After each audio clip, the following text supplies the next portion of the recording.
Ladies and gentlemen, a very good evening to you and welcome to the latest in our series of Doha debates coming to you from the Gulf state of Qatar and sponsored by the Qatar Foundation. The euphoria of the Arab Spring has been overshadowed by violent struggles in several countries, by economic hardship, sectarian strife, and political battles. Countries that have deposed their old dictators or promised freedom and respect for human rights as part of a bright new future. But will they live up to it?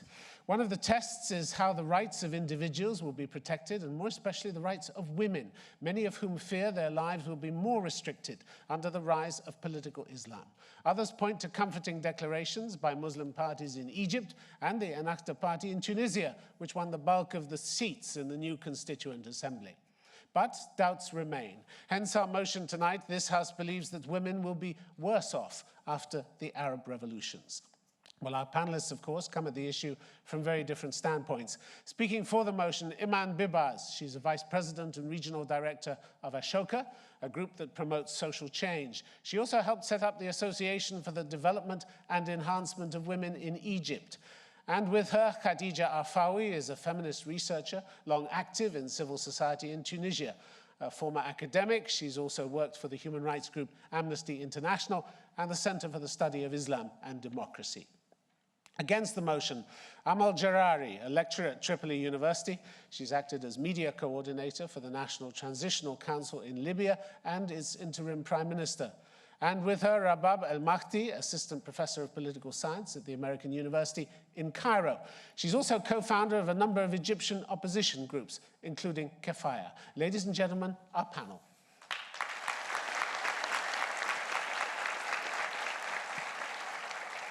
So now let me first ask Iman Bibas to speak for the motion, please.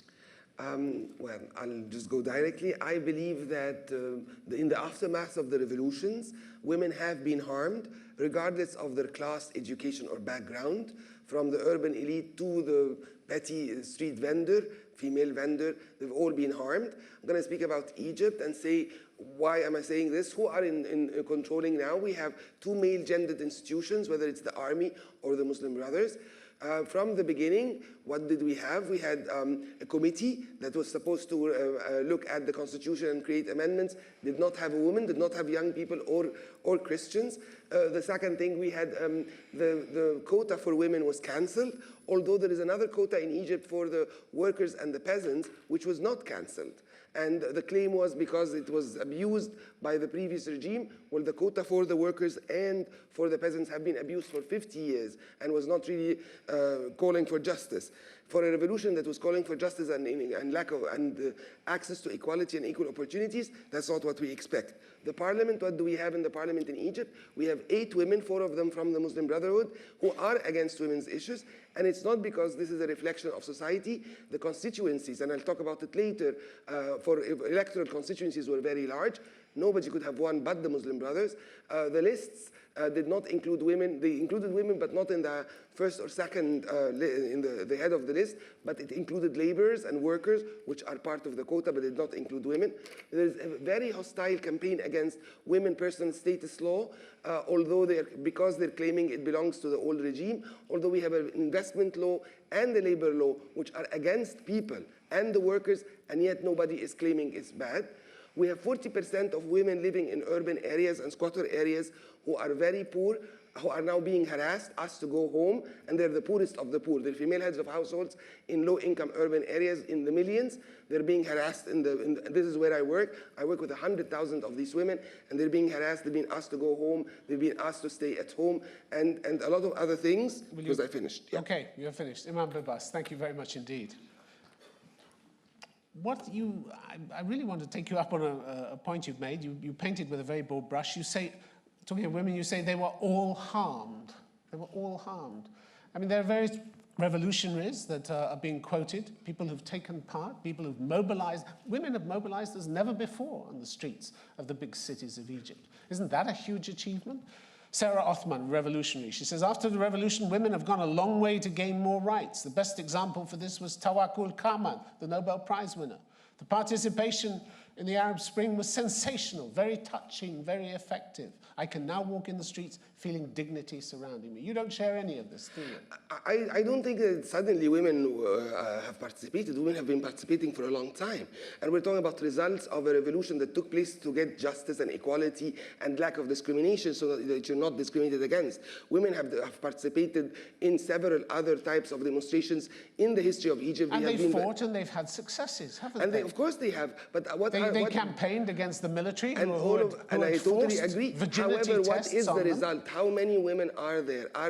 What is the discourse in the media now? It's very demeaning towards women. How many women do we have in the parliament? The same as we had before. But the most important thing is surely that the women now have a free vote.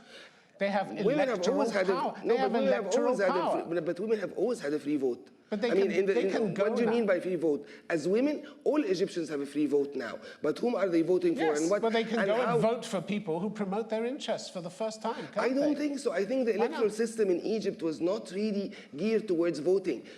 By enlarging the constituency, it forced you only to vote through those people who are organized enough to be able to have a large constituency. Buthaina Kama, the first woman ever to stand for president in Egypt. Like a lot of people are standing. It shows what's possible, isn't it? It shows what's possible, but what is the result? The result is what they're repealing the law of personal status. The jury's still out. The result, you said yourself, it's going to take 10, 11 years to see what the result is. And that's why I said but they have a chance now that they never had before. But that's why I said in the aftermath of the revolution, in this transition period, no, we are paying the price.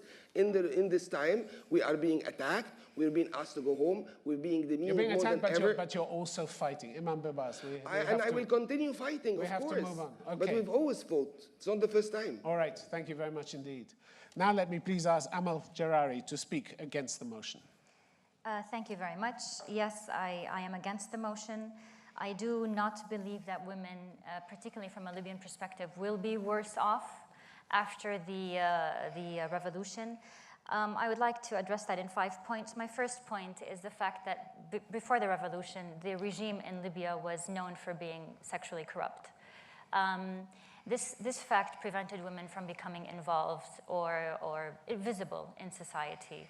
The fear was that if we become very active and pioneers, that we would end up being forced into someone's bed. So this fact is out of the way since the regime is gone. The second point related to the first one, indeed, the regime was sexually corrupt. It had a reputation which was well-deserved. However, it might have also been, to a certain extent, used conveniently by society to prevent women from getting politically involved. Now, that excuse is also out of the way. So now we can discover what Libya is all about and how conservative is our society in reality. My third point has to do with the National Transitional Council, which is our presiding body. We have, out of 71 members, 2 females. The interim government, 22 ministers, 2 of them are females. The number is pathetically low, yes, but sadly, it's the highest number of female representation we ever had in the history of Libya. So it's a good start. Also, the election law is working on guaranteeing that in the upcoming National Congress, we will have 20% of the members being female, which is also not excellent, but a good start. So this all is in the right direction. My last point has to do with the fact that we believe the quality of life will improve in Libya in general. It's a wealthy country. If we live to our potential, Libyan women will benefit on education and healthcare levels. So the revolution is an opportunity for us to move forward. Ahmad Jarari, thank you very much indeed. You're Health and education, just as it's benefited women in Saudi Arabia? What's health and education done for women's rights in Saudi Arabia? I'm not saying that it will do much for women's rights directly, but it will improve their quality of life. Women as well as men, quality of life will improve in Libya. But we're talking about rights, whether women are going to be better off in terms of their rights, that will not be done because Libya is a wealthy country. That will be done by women themselves. Obtaining rights, women obtaining their own rights will be something that we need to work on. Women have been more prominent in the revolution than they have been in a long time, and yet you say their representation is pathetically low. It is. But in compared to pre-revolution times... Yeah, but look, they've been on the streets, they've been out, and everybody's seen them. And it still didn't make any difference, It will make a difference. This government is not elected. This government is appointed. Therefore, I don't think it's fair to judge whether or not women have representation at this point. Wait until the elections take place. You should see Libya today. Women are very active. We are having women are very active. There's an NGO called Phoenix, which is based in Tripoli. Yes. It recently sent out thousands of invites to women on a Know Your Rights lecture. Do you know how many people turned up to that lecture? No, 50. 50.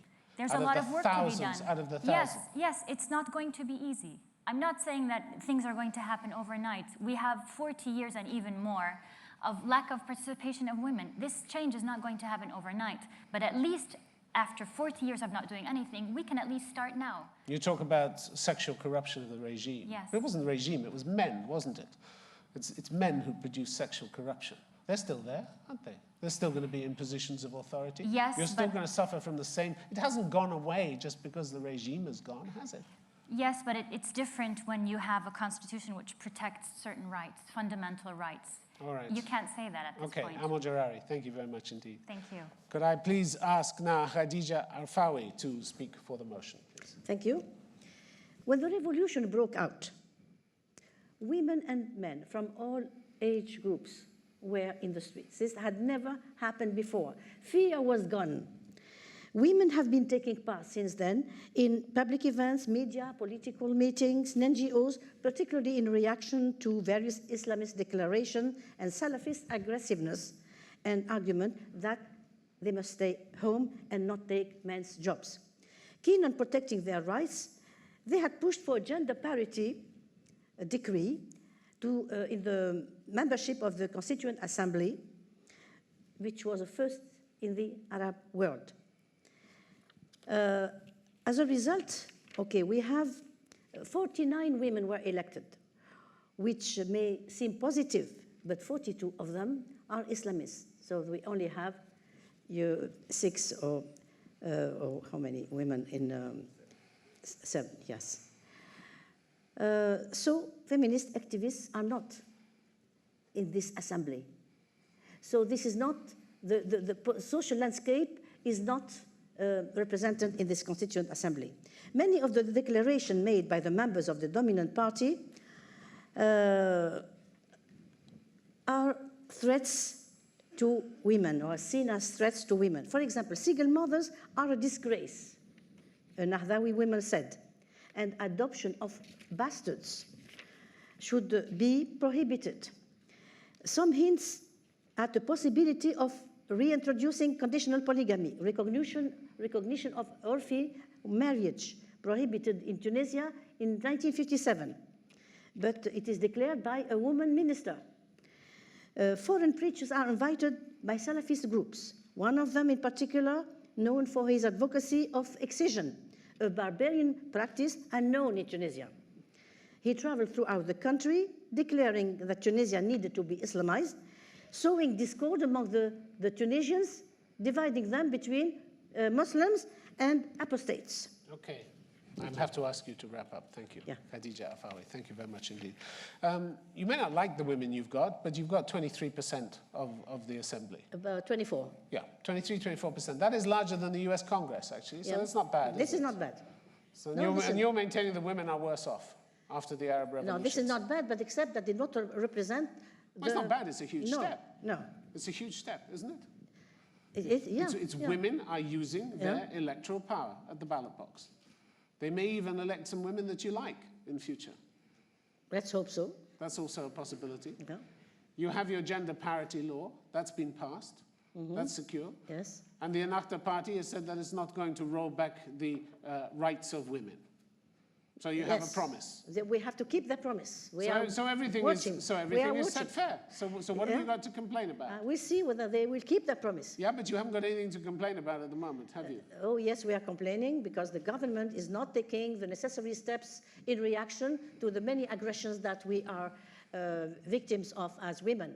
Well, give it time. It's only just arrived, hasn't it? Well, it's got a lot to do. It's got an economy that's on the verge of collapse. It's still, a big concern to see that the street is invested by people who tell you, stay home, go to your kitchen, take care of your children, and you are taking men's jobs. Well, you can answer back, can't you?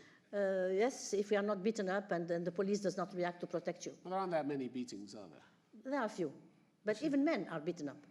Yeah, exactly. Even men. So that's okay then, Yeah. is it? Khadija Afawi, thank you very much indeed.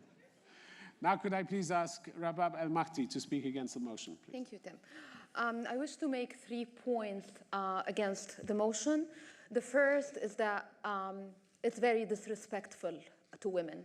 And I don't think that this motion would have been asked if we weren't talking about specifically Arab revolutions, where the majority of the population that we're talking about are Arab and Muslim women. I think this association between gender rights and freedoms is very dangerous, is very disrespectful to women who were agents and not just passive subjects of those revolutions. We made those revolutions happen, and as much as we were able to take down formidable dictatorships, we will be able to protect our rights, and no one should be doubting this.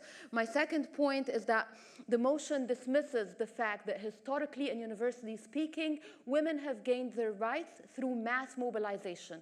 And there isn't a more opportune moment for mass mobilization to happen than revolutions. The biggest marches I've ever seen in my life happened 2 months ago in Egypt, predominantly a women's march. This is something that I've never seen in my life, and I've been working for this a lot. The third point that I wish to make against the motion is the fact that the minimal rights that Arab women in general were handed down by elite women who were associated with Suzanne Mubarak and the likes only benefited a very small slice of the population.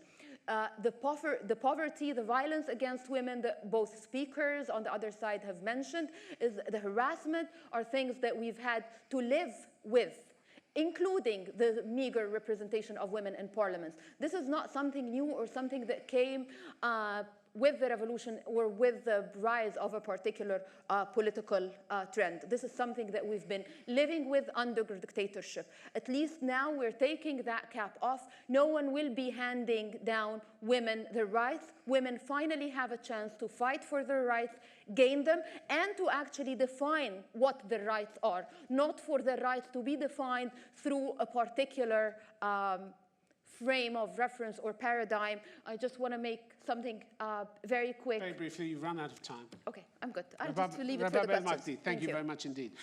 You may not like the motion very much, but it is what a lot of women throughout the Arab region are talking about. Who are the women you're talking I have to, never Tim? been so worried about women's freedom as I am now. This is from the Tunisian Association of Democratic Women. I've never been so worried about it. Nawal Al-Sadawi, Egyptian feminist author. She says there's a revival of Islamic groups, the Salafi groups. Whenever you have a revival of them, you have a backlash against women. That's what women are talking about. That's the question. Who are the women? You give me a couple of examples of elite women who define themselves in a very particular way.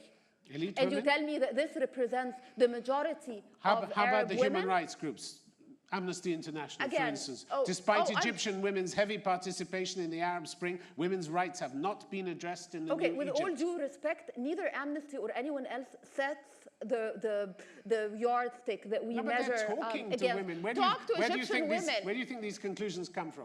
They're talking to Egyptian women. As a researcher and an activist, I know they talk to me and a couple of people with curly hair who speak English, and they make conclusions. And they've been talking to the new political parties in the assembly as well. January 24th, they produced a report, and they said most of the biggest Egyptian political parties have either given mixed signals or have flatly refused to sign up to ending discrimination and protecting women's rights. Absolutely, and this has been the case and with that's all no political... concern. And that's no concern at all. No, that has been the case with political parties before and after the revolution. So you're not worried about that at all? Absolutely not. Finally, we actually have free political parties that can make choices and that we can force to make choices. And 9 women in the assembly.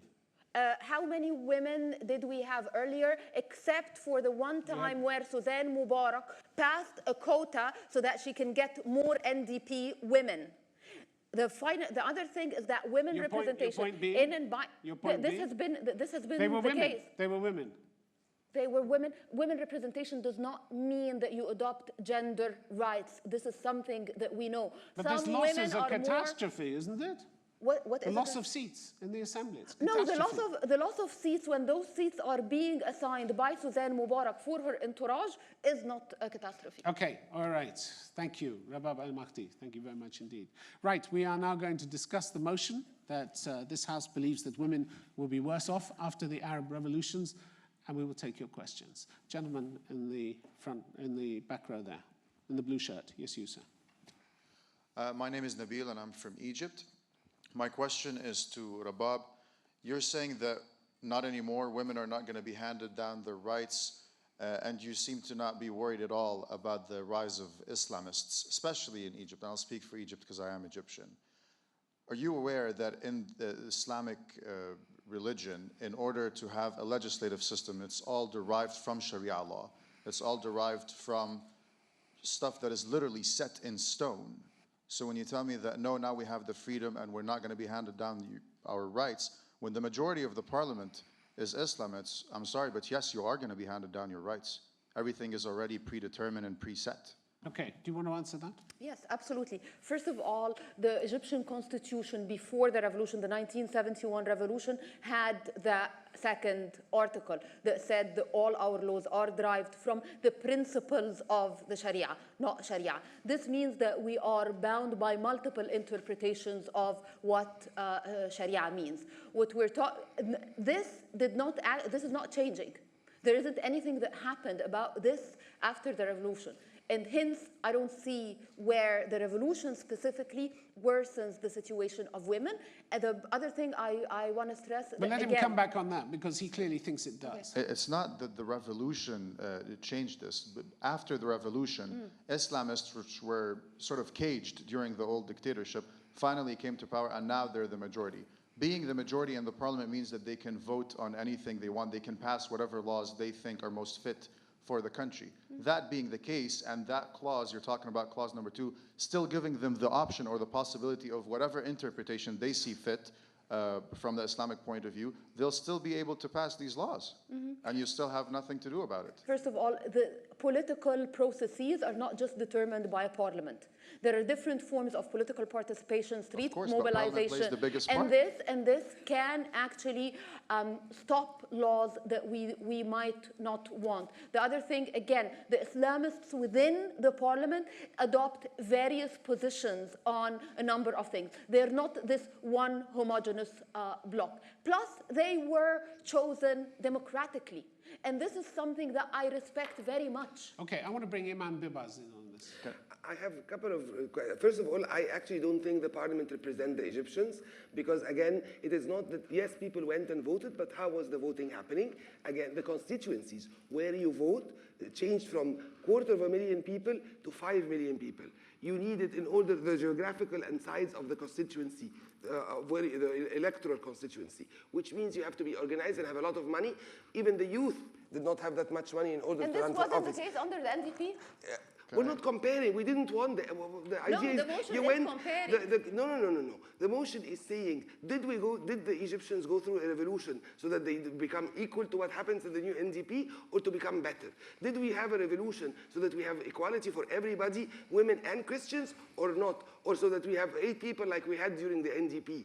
Did we have a revolution so that the Islamists can come and take over and demean women and call us awra and call us go back into the we are saying why this happening into the Arab world? How many revolutions in the West happened, like in the East Europe, for example, where leaders came all over the TV and said, women. I just want to say this. I'm just going to ask the questioner just to give us a final say. I'm just going to come to closing remarks. You might be right about them not being a homogeneous bloc. There's the Salafis, there's the Muslim Brotherhood who are a little bit more pacifist. But in my personal opinion, I don't think that women in Egypt or anywhere else in the world right now are at any point where they can just let their guard down and be like, oh, we're going to be better off. Everything is going to be peaches from now on. I totally agree with you. Okay. I think the fight is still far from done. I'm going to take a question fight from for kids, for youth. There's a woman there, yeah, in the third row. Thank you. Hello, I'm Myrna, Egyptian.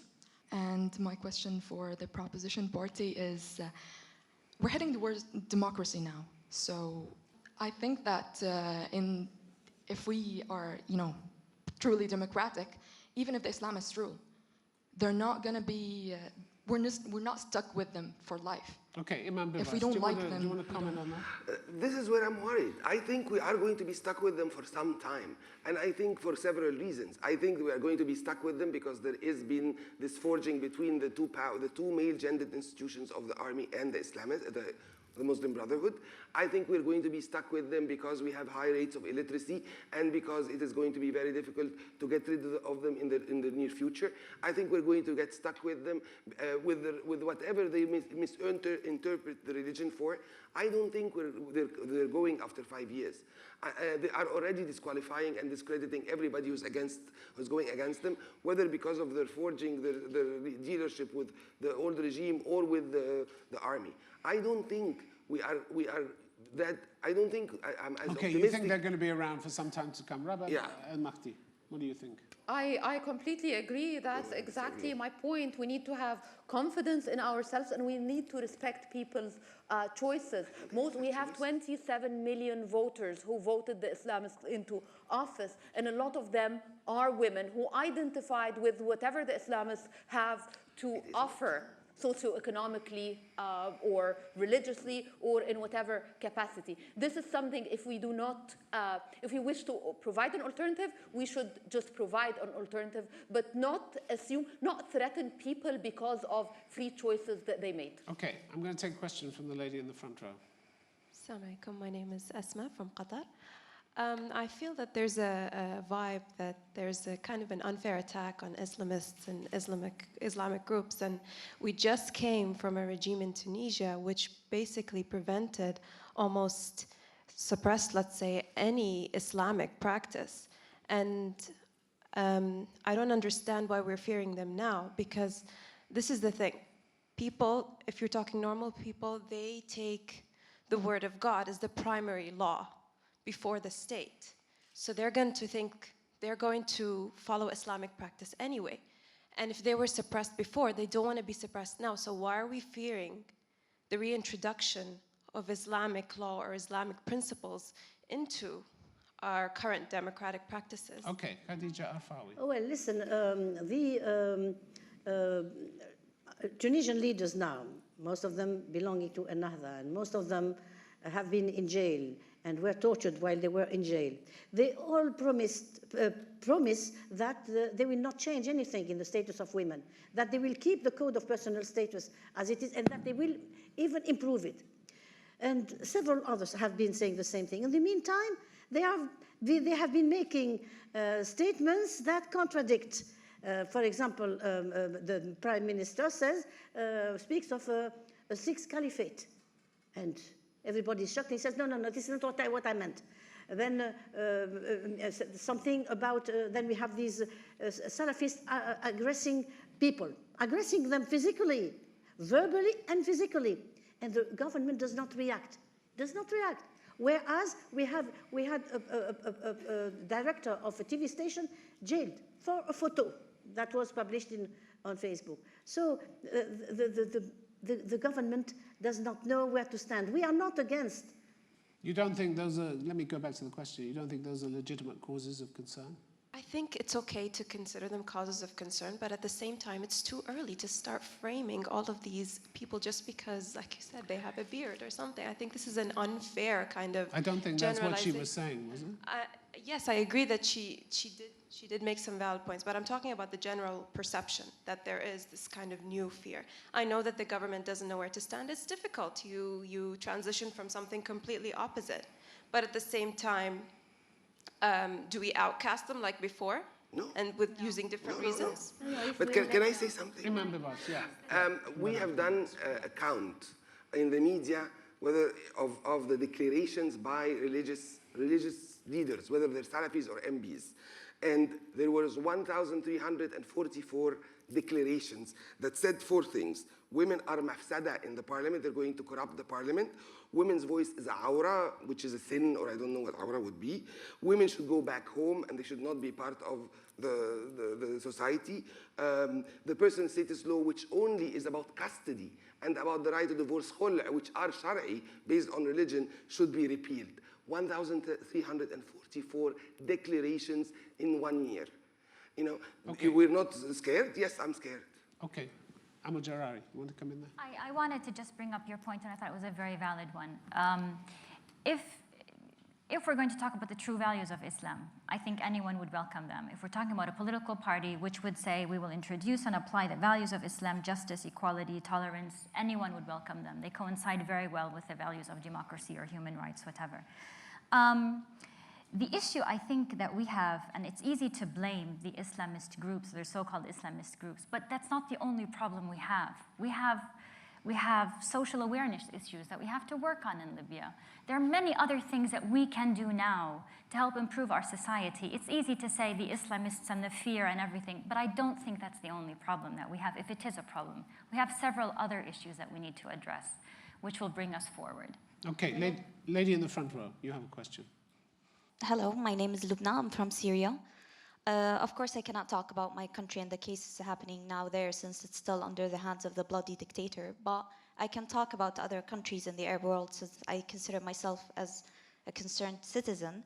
So my question is for the ladies against the motion. Don't you think that, of course, everyone has a concern when it comes to Islamic or political Islam, and we cannot dismiss that, of course, but still, don't you think the bigger problem would be that the wave of Islamization that happened across the Arab world, especially in the 90s, is not only political, it's socially and cultural. And in my opinion, my concern as a woman is the way women think more than men, and the way that they're indoctrinated to think in such a way that limits themselves, and they're not willing to open up to all these opportunities out there, while in the 60s and 70s, they were much more willing to do so. Okay, let's have Yeah, sure. Rababa and Mahdi.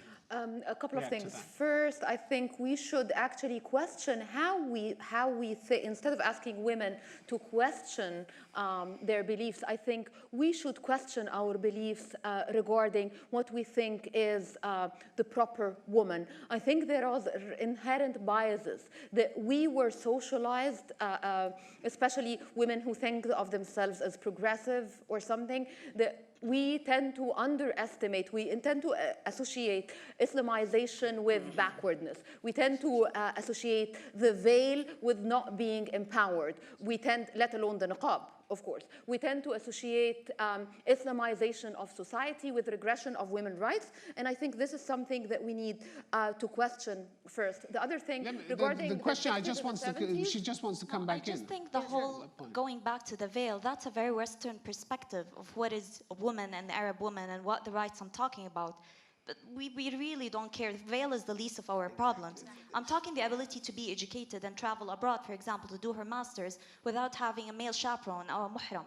If for example, that principle that is applied in Saudi Arabia is applied today, none of you would be able to sit here and talk their minds. Let me tell you, because you used the 60s and the 70s, the percentages of female enrollment in the Arab world now is much higher. In some cases, it's quadruple what it was in the 60s and the 70s. Those are real perspectives that we need to look at, and that's why And female unemployment has gone up correspondingly.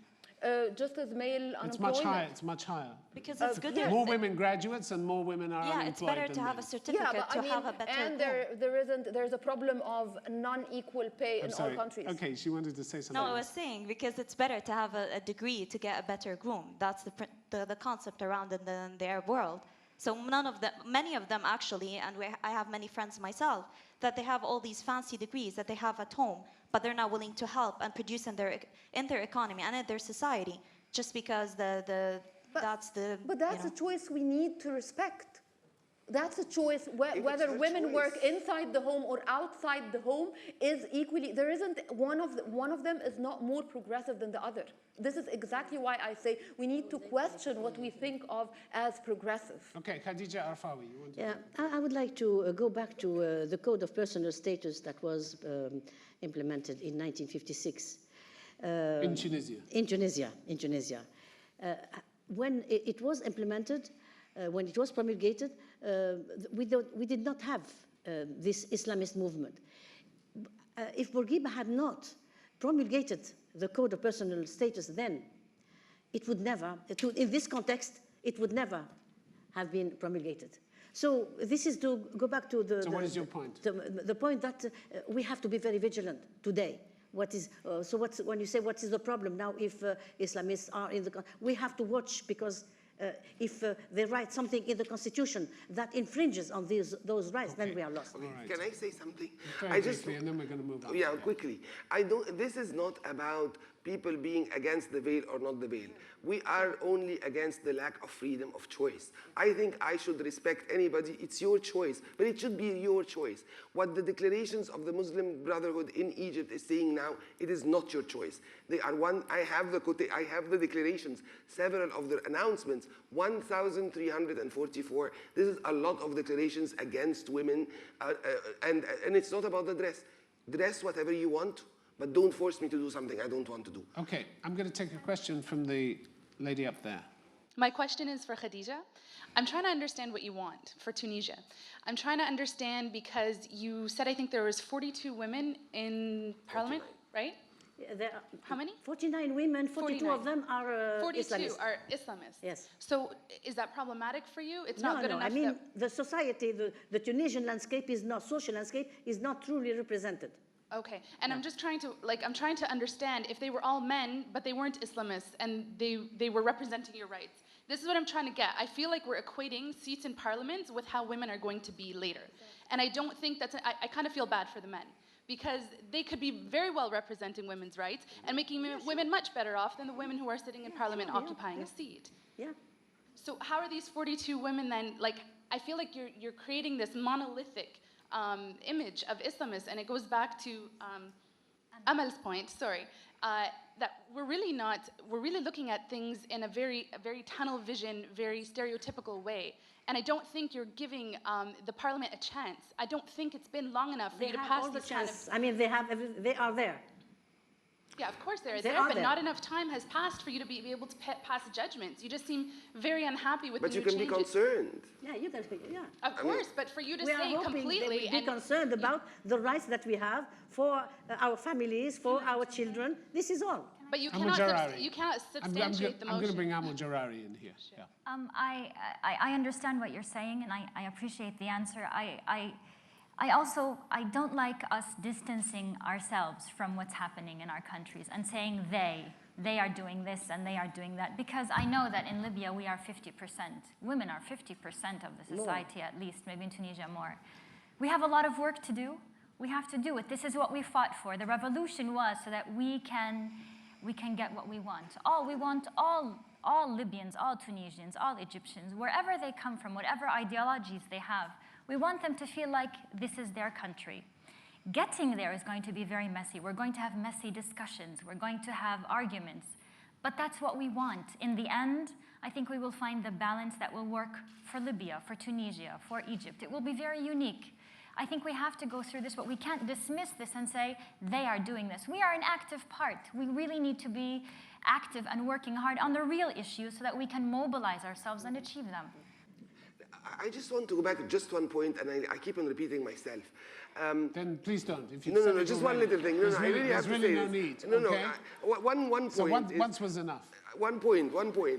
Again, the parliament does not represent the revolution. How many Christians and young people, forget women, were in the parliament? Saying that this represents the Egyptians, look at how the election happened. Before we say anything, again, look at how the elections took place and the system there. Yeah, I as a political scientist, I just cannot let this go. The whole idea that when we choose elections, the universal suffrage as a way of electing leaders has defects. But we cannot bring this out every time the elections come up with something that we do not like. We've agreed to the rules. Those are the rules we want to play. The assumption that representation means that I have 10% of Copts in Egypt, and hence 10% of the parliament need to be Copts, or I have 50% women, then 50% need, that doesn't work anywhere in the world. That's one of the problems of electoral systems altogether. It has nothing to do with the revolution, or with Egypt, or with the Arab world. Okay, all right. I'm going to take, there's a woman in front of you. She has a point to make. Hi, I'm from the USA. My question is for Iman and Rabab. There's been a lot of media coverage about sexual harassment of women in Egypt and also the sexual violence against women during the Egyptian protests and rallies. Do you think this behavior is indicative of what women will face in the future in Egypt?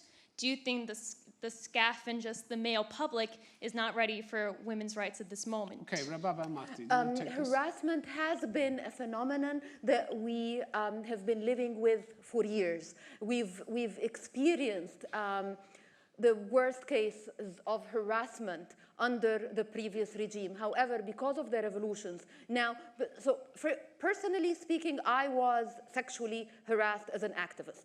And when I wanted to file a case under Mubarak, that's 2005, they actually closed the case. They wouldn't allow me to go through it. Now, when women went through the virginity tests in March, which was enforced by the military, Samira Ibrahim put forward a case and actually won that case, and more women are coming to court. And the ruling was against the military, favoring that young woman in her early 20s against the military establishment. That's the kind of freedoms that revolutions bring and allow you to deal with long-lived problems that we've had, including harassment. Okay, Imam Bibas, question was directed to you as well. The sexual harassment, I agree, was always there and even worse. The type of harassment I'm talking about now is happening because of asking women in the urban areas, in the poor areas, to go home and to wear the veil and not to be out. It's a different type of harassment. Sexual harassment has always been there, and actually during the revolution it wasn't at all happening in the middle of the millions of people in the streets. But I don't think it's that political. I think it's a cultural thing, and it has happened before. But it's a way of silencing women. But it's there. Mm-hmm. Yeah. Okay. Gentleman up there at the back, you've had your hand up for a long time. Hello, I'm Alex, and I'm from Palestine. I just want to ask, now, since the previous mentality before all the revolutions was that God comes first and then there's the government, don't you think that since this barrier has been broken, and it has never been so before, don't you think that even though the backlash might be an Islamist party, since the previous government was a secular dictatorship, don't you think that although there might be some setbacks in the short term, in the long term, women will have more rights? I think the question is, in the long term, I'm very worried. Because now there are two things. I think the revolution, expectations of a revolution was that people will have more voice, it is true, but also that there will be more equality. I think what's happening is that there is less equality for women now. Now, less equality than expected, less equality than it should be, and that in 11 months there were more attacks on women and on minorities than in many, many years. That doesn't mean that what we're saying that the old regime was better. That doesn't mean that we want to have dictators. I think there are different issues here. It is what you expect after a revolution. It is what you expect after people die for equality and lack of discrimination. Okay. I don't think in the long run we will win. I think in the long run, yes, but not in the next 10 years.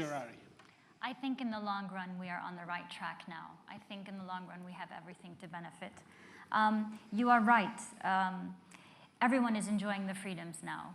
Just like the so-called Islamist groups are showing themselves because they were oppressed and suppressed for so many years, so are we as women in Libya. And I think me being here is proof enough, because a year and a half ago I would never have been able to come out on a public debate and as a woman get that attention in Libya and to speak openly without having fear that something could happen to my family. Okay, Khadija Alfaro. Well, maybe to make a story short, you know, under the previous regime, there were mosques were open.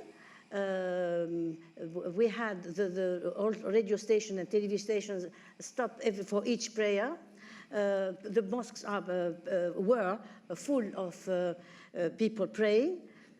What they was asked was that no politics should be used in the mosque. The mosque should be for religion. And this is what we are asking today, because the mosques are still used by people who want to divide the country between apostates and Muslims. You seem almost sentimental about the old days. No, because when we have these preachers, foreign preachers coming to Tunisia, say they are not Muslim, it is not true. Tunisians are Muslim, and it is our religion, and we have people who wear the scarf and who don't wear the scarf. I mean, the question is not at all about wearing the scarf. The question is not, they should not impose. Like there was recently sitting in front of the TV station, and the people were asking, they said, we want all women speaking on television to wear the headscarf, and we want all men who speak on television to have a beard. I mean, what does that mean? You see? There's a group in society that wants They can say that. They can say that. Can they impose that? They won't. They want to. Yeah. But we want different things, and that's okay, and that's democracy. Yeah, exactly. We cannot judge people by what they want, and the fact that what they want differs from what we see as the right way that people should follow. And when they don't follow, we say this is not representative and this is wrong.